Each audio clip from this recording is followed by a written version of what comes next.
राजा आमिर अब्बास साहब, जिस तरह से भी supreme court practice and procedure act का इतलाक माजी से नहीं होगा, ये फैसले में कहा गया है। यानी 184(3) के तहत जो फैसले माजी में किए गए उन पर इतलाक नहीं होगा, उन पर राइट ऑफ अपील नहीं है।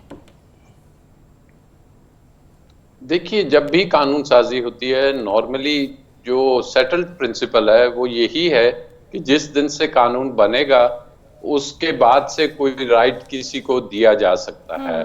और इस बात से एक और बड़ी अच्छी बात नजर आ रही है कि जो ये कयासाराइयां हो रही थी कि ये जी किसी ए को, बी को, सी को फायदा देने के लिए तमाम कार्रवाई हो रही है, वो भी नेगेट हो गया।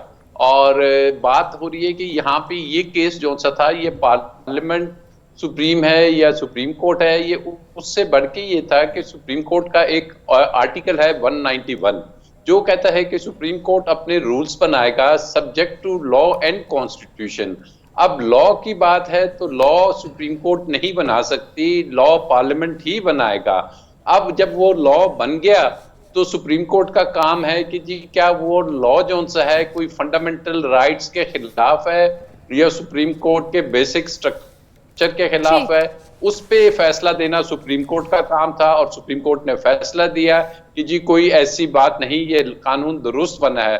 तो इससे कोई ऐसी जंग नहीं कि जो कोई दो अदारों की जंग हो, it's a normal routine decision जो कि एक अच्छा फैसला है जिससे अवामुन नास को भी फायदा होगा। ये सो मोटो की तलवार को थोड़ा सा उसको कमजोर किया जाएगा कि 3 बंदे बैठ के फैसला करेंगे और उस फैसले के बाद भी एक अपील का राइट दे दिया जाएगा। ठीक है।